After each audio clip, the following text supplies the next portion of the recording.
Joining us now is Lynn Blankenbeker, and Lynn is running for Congress in the 2nd Congressional District in New Hampshire as a Republican.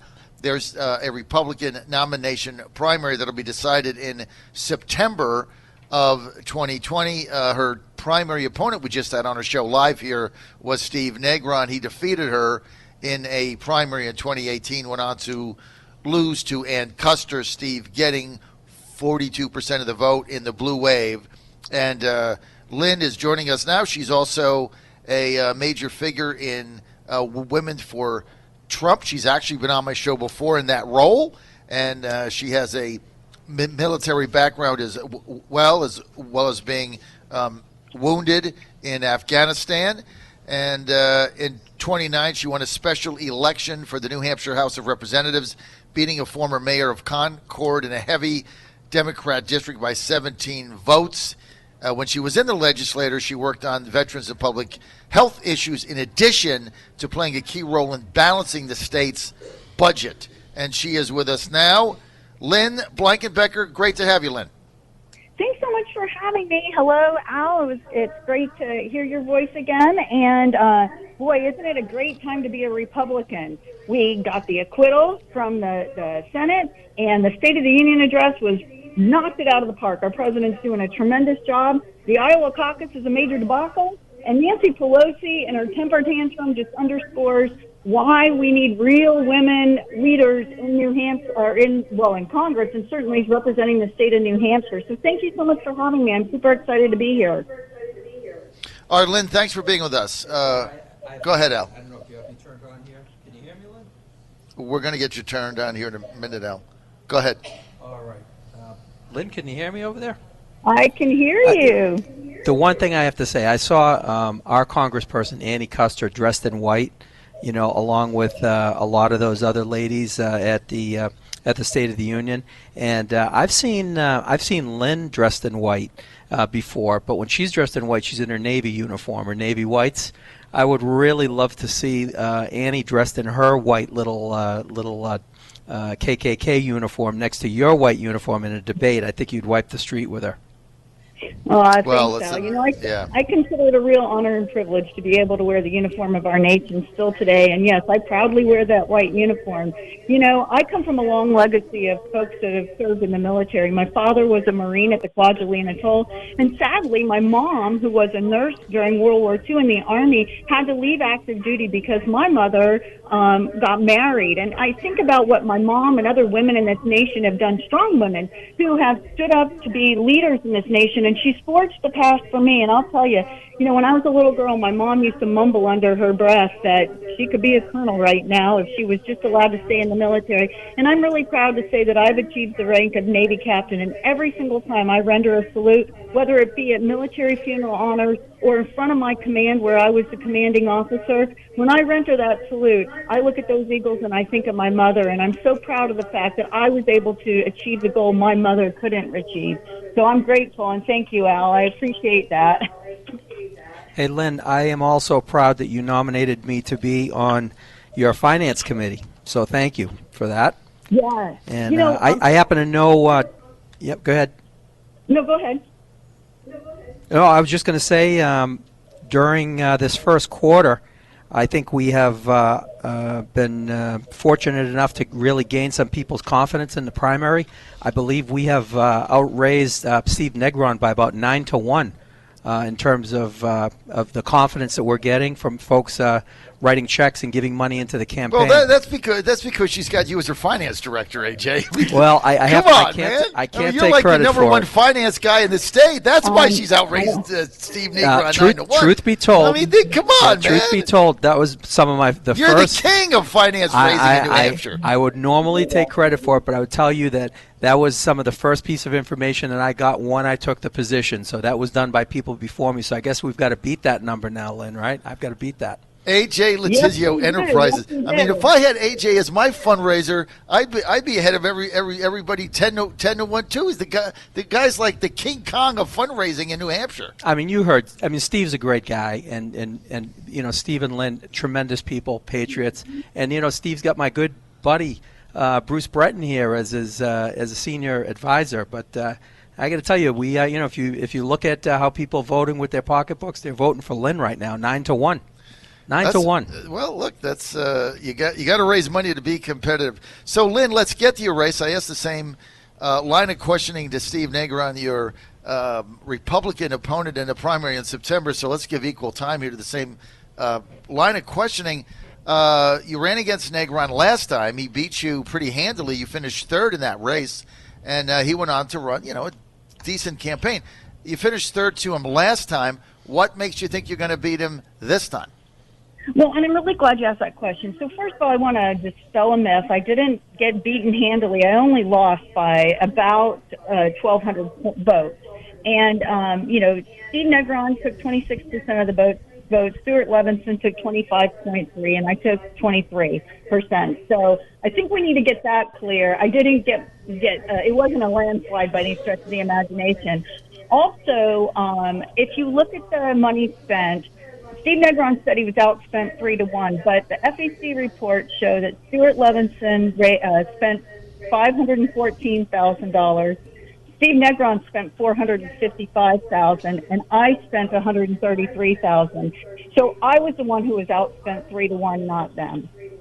And then I came darn close. Stuart, outspent me almost by 4 times the amount, and Steve by 3.5. Last time it was a crowded field. We had 7 people in the race.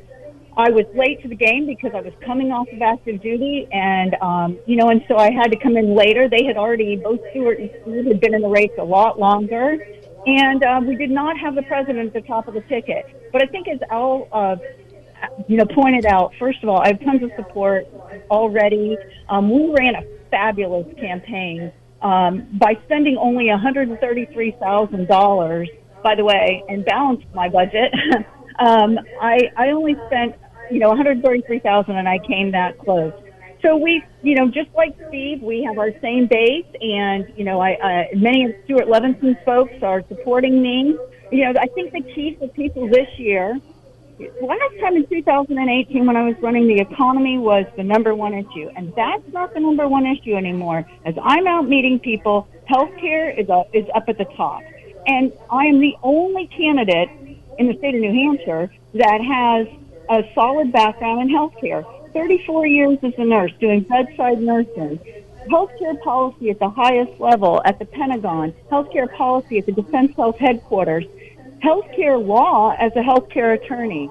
Healthcare legislation when I served in the House of Representatives. I am the only candidate with the breadth and depth of healthcare experience to bring some real solutions to the table in D.C. And I will tell you that there are only 13 people right now in Congress that have a healthcare background, and they are begging for somebody like me to come in there and give them some support and some reinforcements as we tackle this healthcare reform beast in this nation. All right, Lynn, I just hate to do this to you because I got to be candid with you. I respect your background, but I've been hearing Republicans telling me they got a health care plan since 2010, repeal and replace, and they didn't have crap, okay? So they just lied to me for, what is it, 8 years straight. All they did was get on the air and lie to me about a health care plan they never had. And when push came to shove, they didn't have crap. And that's why Trump got caught in the middle of it, going with Paul Ryan with a plan that never existed. So I respect your background. What's your plan? Well, I can tell you this. The plan is not Medicare for all, and that's one of the things that I think we have to overcome. We've got a Congress right now that's going to support socialized medicine, and then so that's why the president's been butting heads and been having trouble getting a plan passed. Let's face it, when you have a House full of Democrats who are driven with socialized medicine, you aren't going to get anywhere because they will always push that agenda. So that's why we got to get people like me in who understand that you can't. That first of all, healthcare is not a constitutional right in this nation, and that we don't have to provide federally funded, government-run healthcare to every person in this nation. And so I think that's the starting point. And this is a very short show, and I know my time is limited. And actually, I know that Pam Bondi is coming on, and she and I who shared the distinction of being on the Women for Trump advisory board together. And so I don't want to cut into her time, because I can talk to you a long time about all the ways that we can work on reducing the barriers to the people in this country so that they have access to affordable, quality, and accessible care. So there is a way to get government out of your health care. Give me like three specifics in the healthcare debate, if you were in Congress, of things that you would things that would be part of a plan that you would put together. Just give me three specifics, Lynn. Sure. We need to be able to purchase our health insurance, what we need on an individual basis across state lines. We also need transparency in pricing. We need to be able to know what we're purchasing. We also need tort reform. Tort reform's long overdue. And we need to drive down the cost of big pharma. So I gave you 4 instead of 3. Okay, so when you say drive down the cost of big pharma, there's a lot of competing legislation right now in Congress. Basically, the Democrats' bill is having the government basically control the pricing of drugs. There's another, more Republican bipartisan plan, which is make drug prices more, giving it transparency, and then being able to buy generic drugs. Which of those do you favor, Lynn? I favor all of that. I mean, being able to buy generic drugs is a way to drive down the cost. There's also transparency in pricing. We should know what we're paying for a drug before we buy it. And so I think both of those are good. What I will tell you, because I look at this as a race against me and Ann Custer, I am focused on November of 2020. And Ann Custer, our current representative, is truly in lockstep with Big Pharma. She was a Big Pharma lobbyist, and she continues to take large amounts of money. And so that we have to stop. And, like I said, when we have folks in Congress whose agenda is to support those organizations that pad her pockets, then yes, we're never going to get anywhere. We need to get somebody else in Congress. It's time. Can I ask a question here, yes. John? I know Annie is frightened to death of Nancy Pelosi. I mean, she's admitted it, that she goes in the other direction when she sees her. So she's the most frightening person that she's ever met before. Are you scared of Nancy Pelosi, Lynn? Oh, my gosh, Al, no. I'd never run and hide. And you're right. She did say right on national TV, right on 60 Minutes. Number one, she was afraid of Nancy Pelosi, and yes, she'd run and hide. I've spent my entire life running toward the fight, not away from it. When I was in Afghanistan, I had to stand strong. Folks in the Granite State know that, as I've been out on the campaign trail and I talk about the patient that came in, the Afghan woman who was fully dressed, and as I was cutting her clothes off and she had the bomb on her, I held on to that. I didn't run and hide. I had a hospital full of patients waiting on ventilators to get a medevac out. I had a hospital full of staff. If I didn't know if it was a pressure bomb, I didn't know what it was. But what I did know was that I had to make sure that everybody else was safe around me. And so I yelled, "Everybody get out." And once we got her sedated and we were able to, determine what that bomb was, everybody was safe. But the bottom line is that I didn't run and hide. I held on and I looked out for my shipmates and my patients first. And that is exactly what I'll do for the Granite State. Most recently when I was down in Cheshire, there was an accident on the shooting range there. And this is an active shooting range. You could hear bullets going off, but there was somebody who was shot. I didn't just sit in my seat. I could have and called 911. No, I ran to the firing range and I stopped. I ended up with 2 patients. I only thought there was 1. But the point being, again, I don't run and hide. I run toward the fight, and I will continue to run to the fight for the state of New Hampshire. We deserve somebody with a spine who's going to stand up for New Hampshire. Lynn, you served in Afghanistan, and I appreciate your service there and all you've done for your country. How do we get out of there? Oh boy, well that's a big talk, because we've been having that discussion a long time. First of all, I want to clarify, and thank you for the kind introduction. I was not wounded in Afghanistan, but I did care for our wounded warriors. Being a nurse, that's my job, and so I just want to make that clear. I was not wounded in Afghanistan. All right, well, you had a let me just point this out. We had a state senator on our show earlier today, Frank Separato, I think it was, right, who said on the air 2 times that you were wounded and that you lost an eye. So you might want to call Separato up and tell him that that's not accurate, okay? Okay. No, I didn't lose my eye. So, no, I'm fine. So but anyway, I want to clear that up because he said that 2 times, and he's on your campaign. He's a supporter of yours. So call him up and tell him to stop saying that, because he says it and people think, okay, that must be accurate because he's a former state senator. So let's get back to Afghanistan. Look, I love your energy. I love your enthusiasm. I love the fight in you. I'm trying to get to some specifics now. Afghanistan, the president wants out. Lindsey Graham and the others do not. If you were in Congress and you're on the foreign, if you were part of foreign relations, which you would likely be on, what's your position of Afghanistan? Should we get out, or should we stay there in perpetuity like some of the Republicans want? What say you? Okay, so I'm going to start with no, I don't believe we should stay in there in perpetuity. And I have full faith and confidence in my commander-in-chief and in the President of the United States, obviously one and the same, but they are making good decisions on behalf of America. President Trump has made it crystal clear that he doesn't want another drop of American blood shed in vain. And being a person who has cared for our warriors right on the battlefield, and now I'm very, very good friends with the Gold Star family of the one casualty I couldn't save. This hits a nerve with me and is near and dear to my heart. I don't believe that we should stay in countries and in wars that that are certainly not in America's national interest. Now, there is how do we get out?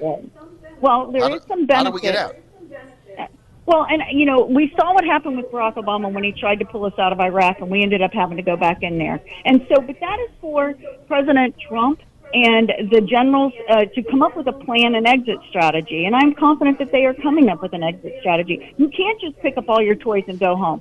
There is some advantage to being the away team. When we are the away team, it keeps the conflict out of our soil, and we don't want that on our soil. And I think our president is doing a phenomenal job where he is weighing in the balance the timing of getting folks out of there. And I'm with full faith and confidence he's going to get us out. We saw what he did when he got Baghdadi. We saw what he did when he got, the general there. He knows how to execute a mission. He knows how to plan it, and he knows how to organize it, and he knows how to execute it without an American drop of blood being shed. And that's important. And we aren't going to have a repeat of Benghazi, and he will get us out. All right, so Lynn, let's go to the situation with Turkey and Erdogan.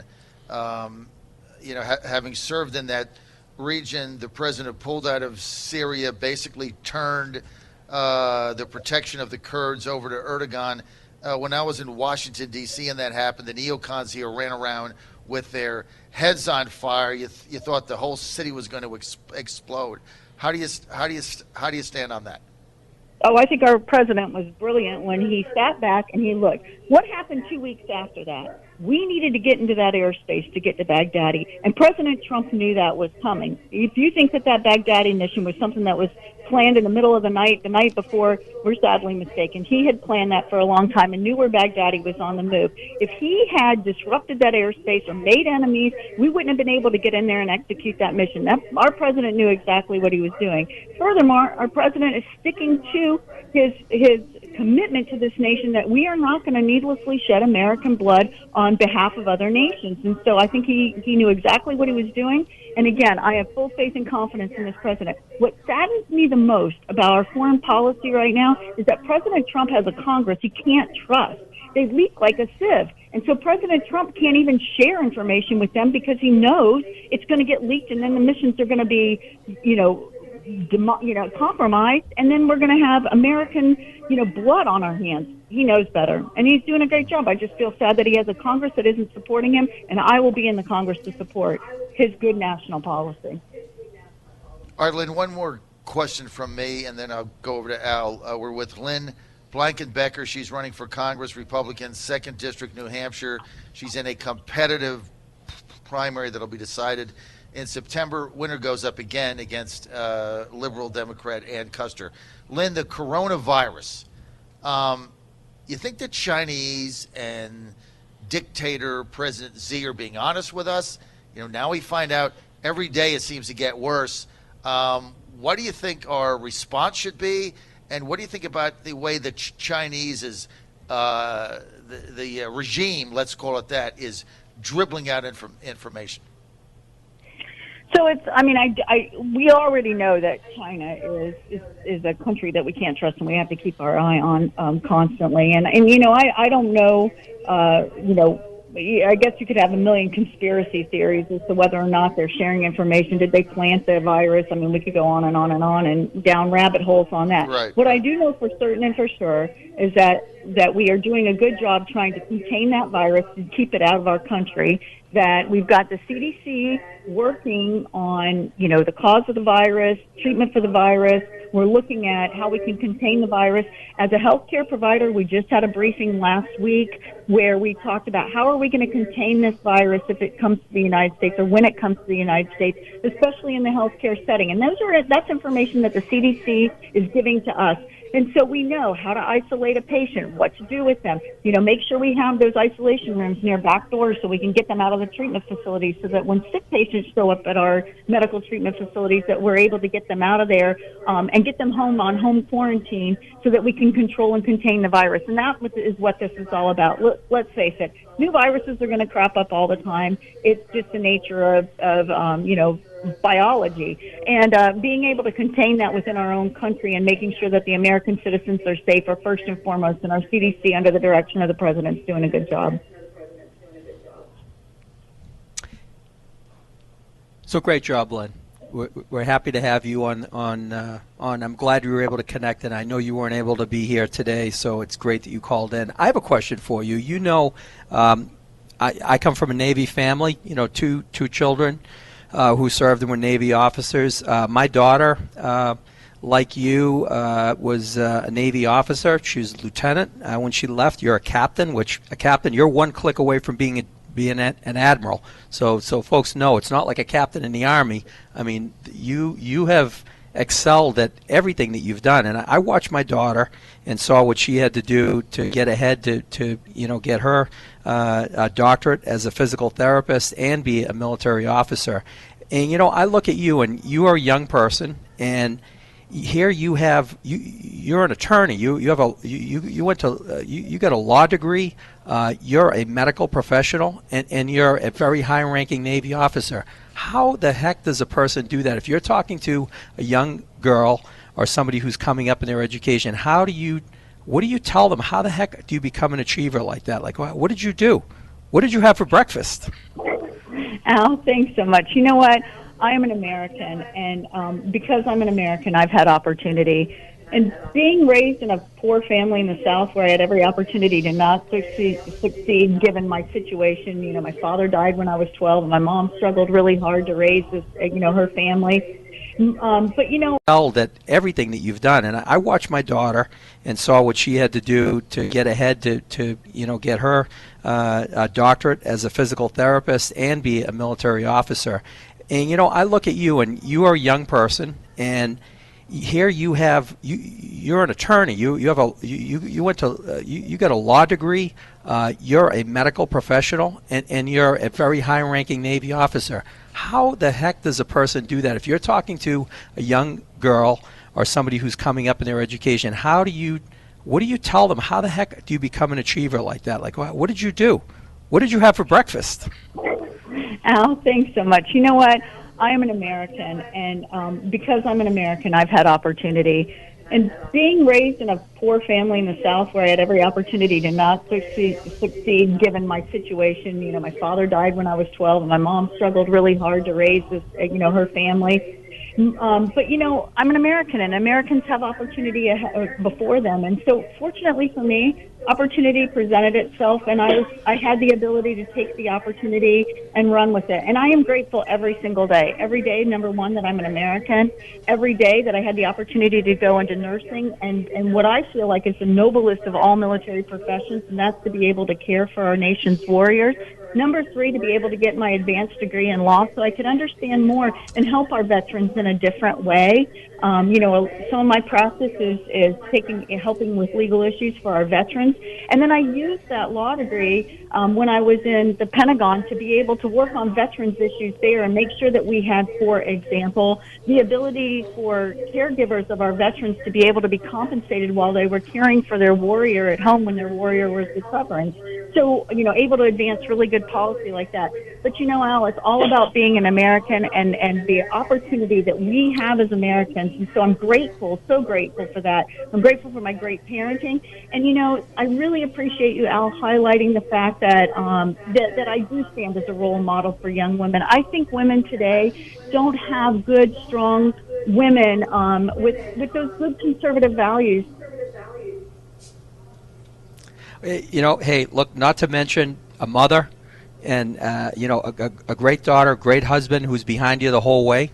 And I stood with him as he's pounding signs in for you. I don't know how you train him to do all that, but, hey, this is one of the many reasons why I'm with you, Lynn, and I hope to see you win. Lynn Blankenbeker, thank you for being with us. People want more information, Lynn. What's your website? Lynn, what's your website? Hello, this you is still Lynn have her? Blankenbeker. No, you Lynn, cut me off. what's your website, Lynn? Oh, it's www.blankenbeker, BLANKENBEKER.com. Thanks, Lynn. Thanks for being with us. Thank you As so always, much. good to have you on our show again. We'll have you on great to be more, here. Lynn, as we follow this campaign. Lynn Blankenbeker, thank you for being with us. John Fredericks Radio Network, Pam Bondi coming up. Couple of minutes. We want to keep it right here on the John Fredericks Radio Network live on a 6:03. We'll be right back.